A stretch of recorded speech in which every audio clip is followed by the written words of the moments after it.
नमस्कार दोस्तों, कैसे हैं आप सभी लोग। उम्मीद है कि आप सभी लोग अच्छे होंगे। दोस्तों, जैसा कि आप जानते हैं कि हम लोग TDEP यानी transmission distribution of electrical power यानी विद्युत शक्ति का संचरण और वितरण जो इलेक्ट्रिकल फोर्थ सेमेस्टर वाले स्टूडेंट्स होते हैं उनके लिए जो बुक पढ़ाई जाती है उसको हम लोग पढ़ रहे हैं। इसके पहले वाले वीडियो लेक्चर में मैं आपको बता चुका हूँ कि ट्रांसमिशन क्या होता है। यानी ट्रांसमिशन का मतलब संचरण। यानी इसके पहले वाले वीडियो लेक्चर में मैं आपको बताया था कि जो हमारे पावर हाउस होते हैं, जो हमारे बिजली घर होते हैं, जहाँ से हम लोग वोल्टेज को पैदा करते हैं, वहाँ से फिर उसका हम लोग संचरण यानी ट्रांसमिशन करते हैं। और ये ट्रांसमिशन अलग अलग वोल्टेज रेटिंग पर किया जाता है। तो ये ट्रांसमिशन जो होता है वह मैं आपको बताया था कि 765 किलो वोल्ट में हो सकता है, 400 किलो वोल्ट में हो सकता है, 220 किलो वोल्ट में हो सकता है, 132 किलो वोल्ट में हो सकता है। ये 66 या 33 किलो वोल्ट में भी हम लोग ट्रांसमिशन करते हैं। तो जो हमारे स्टैंडर्ड ट्रांसमिशन वोल्टेज हैं ये क्या क्या होते हैं और कितने टाइप के होते हैं मैं आपको इसके पहले वाले वीडियो लेक्चर में बता चुका हूँ। तो दोस्तों, मैं आपको बताना चाहूँगा कि जो हम ये ट्रांसमिशन करते हैं इसके पीछे का जो प्रोसेस है, जो लॉजिक है, जो कॉन्सेप्ट है, वह एक लेआउट सिस्टम के द्वारा आपको बताया जाता है। यह आपके सिलेबस में भी दिया है और मैं आपको बताना भी चाहूँगा आज जो है। तो इसका हम लोग लेआउट सिस्टम कैसे बनाते हैं, यह उसी प्रकार से होता है जैसे अगर हम अपने घर का, अपने किसी बिल्डिंग का, किसी मकान को जब हम बनाते हैं तो उसका जो ड्राइंग होता है उसको हम पहले बनाते हैं। उसी प्रकार से जो हमारे ट्रांसमिशन लाइन होती है इसका जो एक लेआउट सिस्टम होता है, एक ड्राइंग होती है। कैसे हम लोग समझेंगे कि कहाँ पर हमारे जनरेटिंग स्टेशन होता है, फिर हम लोग कितनी दूरी तक ट्रांसमिशन करते हैं, फिर उसके बाद हमारे कहाँ रिसीविंग स्टेशन लगाए जाते हैं, कहाँ सब स्टेशन लगाए जाते हैं, कहाँ डिस्ट्रीब्यूशन स्टेशन लगाए जाते हैं। ये सब चीज़ें हम लोग लेआउट सिस्टम में समझते हैं। तो दोस्तों, ये लेआउट सिस्टम बड़ा इम्पॉर्टेंट होता है आपके सिलेबस में और एग्ज़ाम में भी हर बार पूछा जाता है। तो इसको समझने के लिए मैं आपको इस फिगर के माध्यम से आपको समझाना चाहूँगा कि यह एक ट्रांसमिशन सिस्टम का लेआउट डायग्राम आपको दिखाया गया है। यहाँ पर सबसे पहले हम लोग जहाँ पर बिजली को पैदा करते हैं यानी जो हमारा जनरेटिंग स्टेशन होता है, वहाँ से लेकर जहाँ पर हम लोग बिजली को कंज्यूम करते हैं यानी जो हमारे कंज्यूमर होते हैं, जो उपभोक्ता होते हैं, वहाँ के विभिन्न चरणों को आपको दिखाया गया है कि किस चरण में हम लोग क्या क्या चीज़ें करते हैं। जैसे कि यहाँ आपको दिख रहा है, यह पूरा एक सिस्टम जो त्रिभुजाकार टाइप की संरचना आपको दिख रही है, ये हमारी जनरेटिंग स्टेशन का एक स्टेटस या एक फिगर के माध्यम से ये आपको जनरेटिंग स्टेशन दिखाया गया। यहाँ पर जनरेटिंग स्टेशन है, जैसा कि आपको दिख रहा है ये जनरेटिंग स्टेशन। इस जनरेटिंग स्टेशन पर हम लोग अल्टरनेटर की सहायता से वोल्टेज पैदा करते हैं। और जो हमारा वोल्टेज पैदा होता है वो कितना हो सकता है, 11 किलो वोल्ट हो सकता है, 11 किलो वोल्ट हो सकता है, 6.6 किलो वोल्ट हो सकता है या 33 किलो वोल्ट हो सकता है। तो दोस्तों, यह 11 किलो वोल्ट जो होती है यह हमारे जो भी मानक बिजली घर हैं, जो हमारे भारत या इंडिया की स्टैंडर्ड जनरेटिंग वोल्टेज होती है वह 11 किलो वोल्ट होती है। यह 6.6 किलो वोल्ट हमारे जो शुगर मिल्स हैं, जो हमारे औद्योगिक कल कारखाने या उद्योग धंधे, वहाँ पर जो वोल्टेज पैदा की जाती है वहाँ की स्टैंडर्ड वोल्टेज 6.6 किलो वोल्ट होती है। और जो 33 किलो वोल्ट है जो हमारे एडवांस कंट्री है जैसे अमेरिका, रूस, फ्रांस, यहाँ की जो मानक बिजली घर हैं वहाँ की स्टैंडर्ड जनरेटिंग वोल्टेज होती है। यहाँ पर जो भी हम लोग वोल्टेज पैदा करते हैं वहाँ पर हम लोग इस ट्रांसफार्मर की सहायता से, ये जो आपको ट्रांसफार्मर दिखाया गया ये स्टेप अप ट्रांसफार्मर होता है। यानी स्टेप अप ट्रांसफार्मर जो कि वोल्टेज के लेवल को बढ़ा देता है। तो ये आपका स्टेप अप ट्रांसफार्मर है। इस स्टेप अप ट्रांसफार्मर की सहायता से हम लोग वोल्टेज के लेवल को बढ़ा देते हैं। और कितना बढ़ाते हैं, इस 11 किलो वोल्ट को हम लोग 765 किलो वोल्ट में कर सकते हैं, 400 किलो वोल्ट में कर सकते हैं, 220 किलो वोल्ट में कर सकते हैं या 132 किलो वोल्ट में करके उसका ट्रांसमिशन करते हैं। तो ये पूरा आपका एक जो पावर हाउस होता है वहाँ का इतना सिनेरियो आपको दिखाया गया है, उतना सिस्टम यहाँ पर बना होता है। तो आपको एक चीज़ और मैं बताऊँगा कि जो पावर हाउस पर हमारे अल्टरनेटर लगे होते हैं जिसको हम लोग एसी जनरेटर भी कहते हैं। ये जो हमारे पावर हाउस पर जनरेटर या अल्टरनेटर लगे होते हैं, इनका कनेक्शन इंपॉर्टेंट होता है। ये star connected double layer with neutral ground में होते हैं। स्टार कनेक्टेड डबल लेयर माने उनके जो बाइंडिंग होता है, उनका जो कनेक्शन होता है वह स्टार में होता है। और स्टार में करने से अपने कुछ फ़ायदे होते हैं, जैसे मैंने आपको बताया था कि स्टार में जो हमारे लाइन वोल्टेज होता है वह फेज वोल्टेज का रूट में 3 गुना होके मिलता है, और हम लोग वोल्टेज अधिक पैदा कर पाते हैं स्टार कनेक्शन में इस अल्टरनेटर के होने के कारण। तो यहाँ पर हमारा जो अल्टरनेटर होता है वह स्टार कनेक्टेड डबल लेयर होता है। ये जो हमारा ट्रांसफार्मर हम यूज करते हैं वह स्टेप अप ट्रांसफार्मर होता है, और इसका कनेक्शन डेल्टा और स्टार में होता है। यहाँ पर दिख रहा है इसका कनेक्शन डेल्टा और स्टार में होता है। यहाँ से हम लोग जब वोल्टेज के लेवल को बढ़ा लेते हैं तो फिर उसका हम लोग क्या करते हैं, ट्रांसमिशन करते हैं। और जो हम ट्रांसमिशन करते हैं उसको हम लोग प्राइमरी ट्रांसमिशन वोल्टेज कहते हैं। यानी जब ही हम लोग ट्रांसमिशन करते हैं तो इसको हम लोग प्राइमरी ट्रांसमिशन कहते हैं। और ये प्राइमरी ट्रांसमिशन कर लेने के बाद हम लोग एक रिसीविंग स्टेशन बनाते हैं, जैसा कि यहाँ पर आपको दिख रहा है रिसीविंग स्टेशन। यहाँ पर ट्रांसमिशन वोल्टेज को हम लोग रिसीव करते हैं और पुनः यहाँ पर ट्रांसफार्मर की सहायता से उस वोल्टेज को स्टेप डाउन करते हैं। यानी यहाँ पर जो ट्रांसफार्मर दिख रहा है, इस रिसीविंग स्टेशन पर हम लोग उस वोल्टेज का स्टेप डाउन करते हैं और उसको हम लोग पुनः स्टेप डाउन करके 66 किलोवोल्ट या 33 किलोवोल्ट में कन्वर्ट कर लेने के बाद उसका पुनः ट्रांसमिशन करते हैं, जिसको हम लोग सेकेंडरी ट्रांसमिशन कहते हैं। ध्यान देंगे, प्राइमरी ट्रांसमिशन कर लेने के बाद हम लोग सेकेंडरी ट्रांसमिशन करते हैं। यहाँ से सेकेंडरी ट्रांसमिशन कर लेने के बाद हम एक सब स्टेशन बनाते हैं, जैसा कि आपको यहाँ पर सब स्टेशन दिख रहा है। इस सब स्टेशन पर हम लोग सप्लाई को पुनः रिसीव करते हैं, और इस सब स्टेशन पर जो सप्लाई आती है वह 66 किलोवोल्ट और 33 किलोवोल्ट की वोल्टता में आती है। इस सब स्टेशन पर हम लोग पुनः क्या करते हैं कि वोल्टेज को स्टेप डाउन करते हैं। यह हमारे वोल्टेज को स्टेप डाउन करके इसको 11 किलोवोल्ट की वोल्टता में हम लोग 11 किलोवोल्ट की वोल्टता में पुनः कम करते हैं, और यहाँ तक हमारे एक डिस्ट्रीब्यूशन स्टेशन तक लाते हैं, जो कि आपको दिखाया गया यह डिस्ट्रीब्यूशन स्टेशन। इस डिस्ट्रीब्यूशन स्टेशन पर हम लोग जो भी सप्लाई को रिसीव करते हैं, यहाँ पर जो भी सप्लाई हमारी आती है, इसको डिस्ट्रीब्यूशन ट्रांसफार्मर की सहायता से पुनः हम लोग उसको स्टेप डाउन करके आगे प्रयोग में लाने के लिए भेज देते हैं। अगर मैं आपको बताऊं कि यह जो डिस्ट्रीब्यूशन ट्रांसफार्मर होता है, यहाँ से हम लोग सप्लाई को, यहाँ से जैसे आपको सप्लाई इधर दिख रहा है, इधर गया, इधर गया, इधर गया, आगे ये सब, इसको हम लोग सर्विस मेंस कहते हैं। ये जो आपकी सर्विस मेंस है, और सर्विस मेंस क्या होता है मैं आपको पहले ही बताया था कि जो हमारे खंभे होते हैं, और उस खंभे से हमारे घर के पास में जो खंभे लगे होते हैं, उस खंभे से हमारे घर के मीटर बोर्ड तक जो हमारे कंडक्टर आते हैं उसको हम लोग सर्विस मेंस कहते हैं। तो ये आपका सर्विस मेंस होता है। यहाँ से लाइन जो सर्विस मेंस पर आती है हमको 2 रूपों में मिलती है, या हम ये भी कह सकते हैं कि जो हमारे डिस्ट्रीब्यूशन स्टेशन होते हैं वहाँ से हमको जो सप्लाई मिलती है वह 2 तरह की मिलती है। एक तो 415 वोल्ट और 240 वोल्ट। 415 वोल्ट और 240 वोल्ट। ये 415 वोल्ट जो होती है वह लाइन टू लाइन वोल्टेज होती है, और यह 240 जो वोल्ट होती है वह लाइन टू न्यूट्रल वोल्टेज होती है। तो दोस्तों, ये लाइन टू लाइन वोल्टेज क्या होती है और लाइन टू न्यूट्रल वोल्टेज क्या होती है, मैं आपको पहले वाली वीडियो लेक्चर में बता चुका हूं। आपकी जानकारी के लिए मैं पुनः बताना चाहूँगा कि जो लाइन टू लाइन वोल्टेज होती है यह क्या होती है। स्टार कनेक्शन जो भी हमारे लोड हो या सोर्स हो, उसमें 2 लाइनों के बीच के जो वोल्टेज होती है उसको लाइन टू लाइन वोल्टेज कहते हैं, और एक लाइन और एक न्यूट्रल के बीच के वोल्टेज को लाइन टू न्यूट्रल वोल्टेज कहते हैं। अगर ये चीज़ आपको समझना है तो प्लीज़ आप जाकर पिछले वाले वीडियो लेक्चर को देखें, वहाँ पर मैंने इसको डिटेल से बताया है।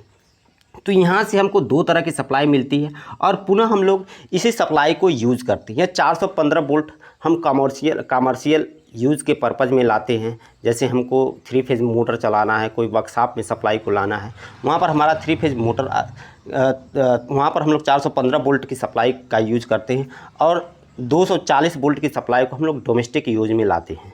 जैसे अपने घर पर हम लोग जो सप्लाई यूज करते हैं वो हमारे घर में 240 वोल्ट आती है, जिसके सहायता से हम लोग अपने घर के जितने भी प्रकार के लोड होते हैं, जैसे फ्रिज हो गया, कूलर हो गया, एसी, पंखा, गीज़र जो भी हम लोग प्रयोग कर पाते हैं उसका हम लोग 240 वोल्ट की सप्लाई पर प्रयोग करते हैं। तो दोस्तों ये एक लेआउट सिस्टम होता है।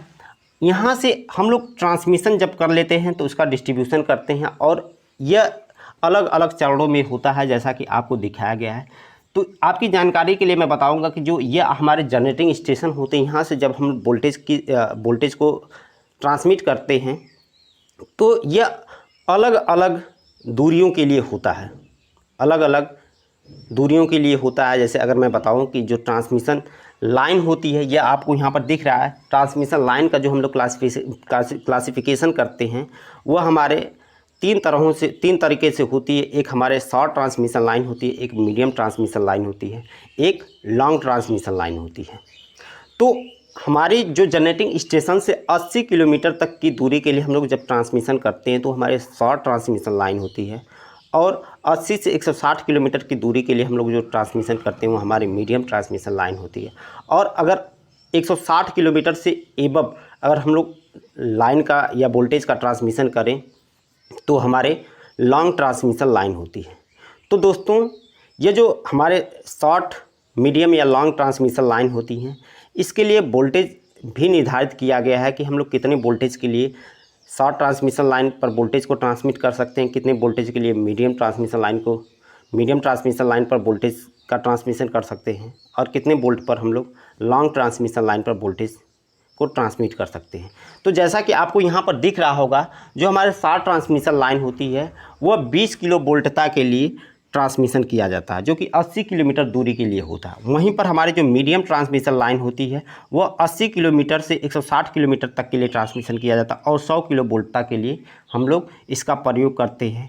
और यहीं पर हम लोग बात करें तो जो हमारे लॉन्ग ट्रांसमिशन लाइन होती है इसका प्रयोग हम लोग एबव 160 किलोमीटर यानी 160 किलोमीटर से अधिक के लिए हम लोग इसका ट्रांसमिशन करते हैं, और इसके लिए हम लोग वोल्टेज लेते हैं 100 किलो वोल्ट से अधिक वोल्टेज का हम लोग प्रयोग करते हैं।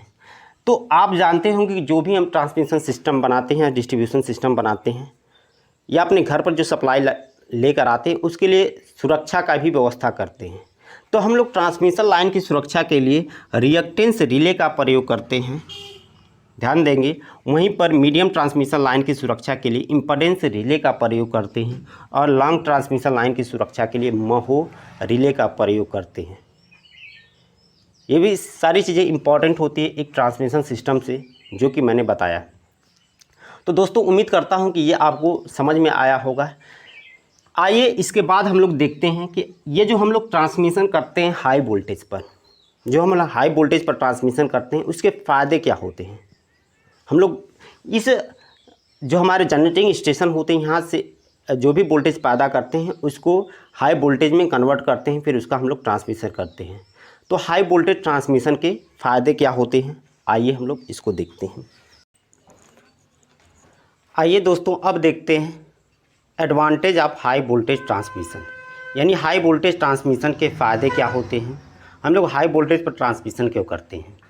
तो आपकी जानकारी के लिए मैं बताना चाहूँगा कि जब हम हाई वोल्टेज पर ट्रांसमिशन करते हैं तो हाई वोल्टेज पर ट्रांसमिशन करने से जो हमारी जो ट्रांसमिशन में लॉसेज होते हैं उनका मान कम हो जाता है, यानी लाइन लॉस का मान कम हो जाता है। लाइन लॉस का मान कम हो जाने से हमारी जो ट्रांसमिशन लाइन की दक्षता होती है उसका मान बढ़ जाता है, और जो हमारी दक्षता बढ़ जाने से जो हमारे ट्रांसमिशन में रेगुलेशन होता है उसका मान कम हो जाता है, यानी वोल्टेज रेगुलेशन का मान कम हो जाता है। तो हाई वोल्टेज ट्रांसमिशन के बहुत सारे फ़ायदे होते हैं, जैसे हमारे ट्रांसमिशन दक्षता बढ़ जाती है, वोल्टेज रेगुलेशन का मान कम हो जाता है, लाइन लॉस का मान कम हो जाता है, वोल्टेज ड्रॉप का मान कम हो जाता है, हमारे जो ट्रांसमिशन लाइन में कंडक्टर प्रयोग में लाए जाते हैं उसका साइज़ घट जाता है। अभी तो मैं बात करूं तो ओवरऑल हमारा पूरा सिस्टम इकोनॉमिकल हो जाता है।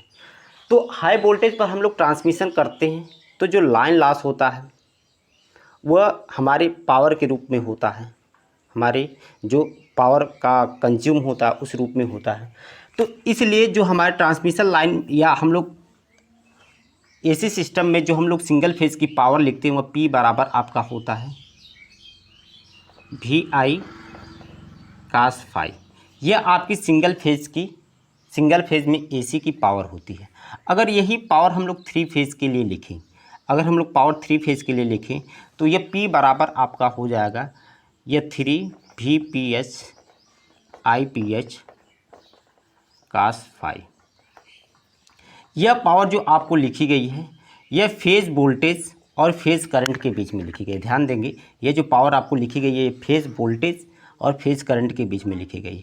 अगर इसी पावर को हमको लाइन वोल्टेज और लाइन करंट के पदों में लिखना हो तो P बराबर हमारा हो जाएगा √3 VL IL cos फाई। ये लाइन वोल्टेज और लाइन करंट के बीच जो पावर होती है 3 फेज के लिए उसमें लिखा गया, और ये फेज वोल्टेज और फेज करंट के बीच में जो पावर होती है उसके लिए लिखा गया है।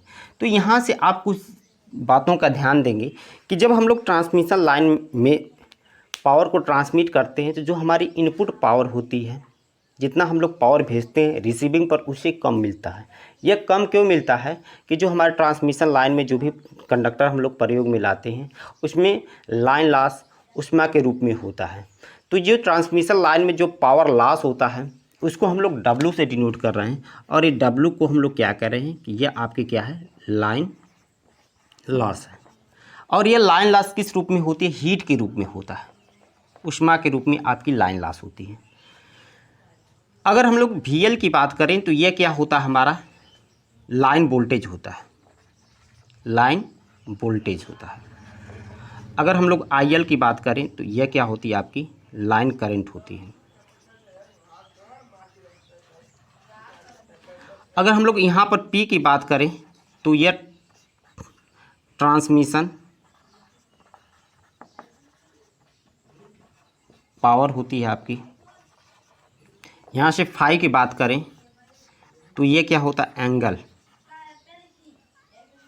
एंगल बिटवीन किसके किसके बीच का, लाइन वोल्टेज और line current, VL and IL।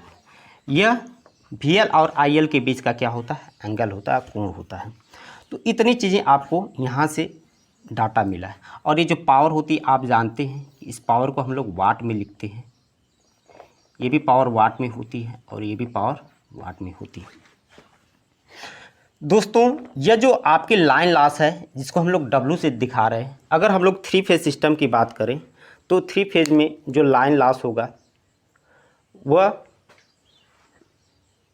I² R × 3 करेंगे। ध्यान देंगे, जो हमारे जो पावर का फार्मूला होता है वह कई रूप में लिखा जाता है। पावर को P × V के रूप में, जो P पावर जो होता है वह P बराबर V × I के पदों में लिखा जाता है। P बराबर V² × R के पदों में लिखा जाता है। यानी P बराबर हम लोग लिख सकते हैं I² × R।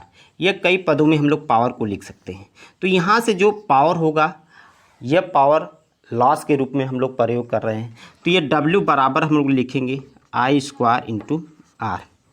और अगर हम लोग 3 फेज की पावर की बात करें तो इसमें 3 से गुणा कर लेंगे। और यहाँ पर जो करंट हमने लिया है वो लाइन करंट को लेकर चल रहे हैं, इसलिए इसको IL कर देंगे। तो यहाँ से आपकी ये 3 फेज की जो लाइन में लॉस हो रहा है ट्रांसमिशन लाइन में, उसके लिए पावर लिखी गई है। अब यहाँ से दोस्तों अगर आप लोग IL का मान रखें, IL यानी ये जो आपकी लाइन है, लाइन करंट है, यहाँ से आप IL का मान निकाल कर रखें तो कैसे लिखेंगे आप, जो है यहाँ से मैं आपको बताना चाहूँगा कि IL बराबर अगर आप लोग लिखेंगे, यहाँ से IL बराबर आपकी हो जाएगी P/√3 VL cos फाई। तो यहाँ से अगर आप IL का मान लिखेंगे तो 3 स्क्वायर की वजह से P² हो जाएगा और कड़ी में 3 हट जाएगा, 3 हो जाएगा, यानी VL का स्क्वायर cos फाई का स्क्वायर। और यहाँ से चूँकि आप जानते R बराबर ρL/A होता है, तो R का मान लिख देंगे आप, जो है ρL/A। यह क्या है, लाइन में होने वाला जो लॉस है इसके बराबर है। तो यहाँ से देख रहे हैं कि जो लाइन में लॉस होगा, ये जो लाइन वोल्टेज है, यहाँ पर लिखा गया लाइन वोल्टेज, इसके इनवर्सली प्रोपोर्शनल हो रहा है। यानी आप देखेंगे कि यहाँ से W जो होता है लाइन लॉस वो 1/VL का स्क्वायर के इनवर्सली प्रोपोर्शनल है। यानी लाइन वोल्टेज का मान जितना अधिक होगा, जो लाइन में लॉस होंगे उसका मान उतना कम होगा। लाइन लॉस का मान उतना अधिक होगा, इसलिए हम लोग हाई वोल्टेज पर ट्रांसमिशन करते हैं कि लाइन में लॉस कम हो। अगर लाइन में आपका लॉस कम हो रहा है तो जो हमारी इनपुट पावर होगी वह आउटपुट पर अधिक से अधिक मिलेगी, यानी रिसीविंग पर अधिक से अधिक हमारी पावर रिसीव होगी, और अधिक से अधिक पावर रिसीव होने से हमारी जो ट्रांसमिशन लाइन है उसकी दक्षता भी हमारी अधिक हो जाएगी। इसलिए हम लोग हाई वोल्टेज पर ट्रांसमिशन करते हैं। तो यहाँ से एक चीज़ आपने देखा कि जो लाइन लॉस होता है वह हमारे लाइन वोल्टेज के इन्वर्सली प्रोपोर्शनल होता है। अगर पुनः मैं यहाँ से ये जो आपका कंडक्टर का क्रॉस सेक्शनल एरिया है इसको अगर हम लोग लिखें, यहाँ से अगर आप ए का मान निकालेंगे तो ए बराबर आप लिखेंगे ए बराबर P square rho L by A, P square rho L by A upon V L का square cos square phi into W. ये क्या है? हमारे चालक का क्रॉस सेक्शनल एरिया है, यानी क्रॉस सेक्शनल एरिया। कंडक्टर जो भी हम लोग प्रयोग करते हैं वह कितना मोटा है उसका साइज, उसका क्रॉस सेक्शनल एरिया है। अगर हम लोग कंडक्टर के वॉल्यूम की बात करें, उसके आयतन की बात करें, उसका आयतन यानी वॉल्यूम की बात करें, तो कंडक्टर का जो वॉल्यूम होता है वह उसके एरिया और लेंथ के बराबर होता है। जो कंडक्टर का वॉल्यूम होता है उसकी एरिया और लेंथ के बराबर होता है। अगर हम लोग 3 फेज़ एंड ट्रांसमिशन लाइन में हम लोग 3 वायर यूज़ करते हैं, तो अगर हम लोग 3 फेज़ की बात करें या 3 लाइन चालक की बात करें तो इसमें हम लोग 3 से गुणा कर देंगे। अब यहाँ से देखेंगे आप जो है ए का मान रखेंगे, ए का मान यहाँ से पी स्क्वायर रो एल बटे वी एल का square cos square phi into W into यह आपका एल है। यह वॉल्यूम आयतन इसके बराबर है। तो यहाँ से दोस्तों आप एक चीज़ देख पा रहे होंगे कि ये जो वॉल्यूम है, कंडक्टर का वॉल्यूम है, वह जो हमारे लाइन वोल्टेज है उसके व्युत्क्रमानुपाती होती है। यानी लाइन वोल्टेज का मान जितना अधिक होगा उतना हमारा जो कंडक्टर है उसका वॉल्यूम है उसका मान कम होगा। तो इसलिए भी हम लोग हाई वोल्टेज पर ट्रांसमिशन करते हैं कि हमारे जो चालक है चालक की बचत हो।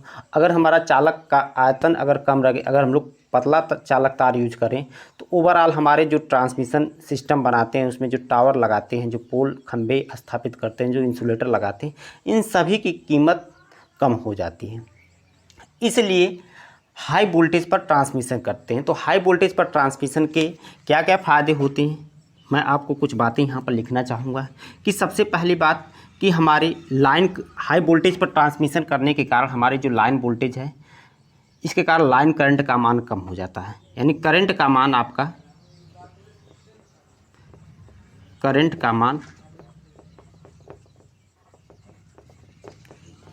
कम हो जाता है।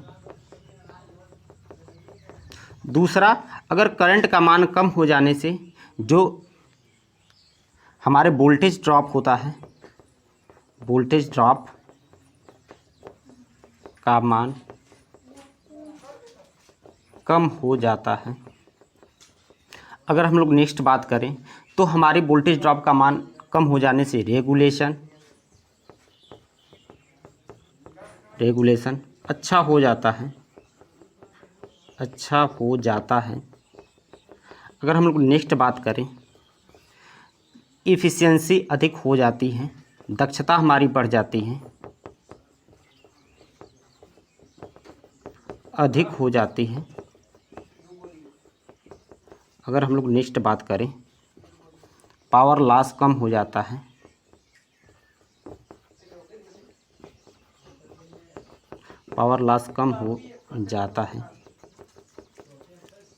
अगर हम लोग नेक्स्ट बात करें तो ओवरऑल हमारा जितना सिस्टम है वह इकोनॉमिकल हो जाता है। सिस्टम हमारा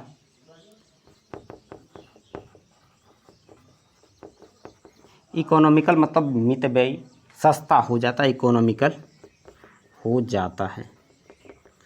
तो इतने तरह के हमारे फ़ायदे हो जाते हैं हाई वोल्टेज पर ट्रांसमिशन करने से।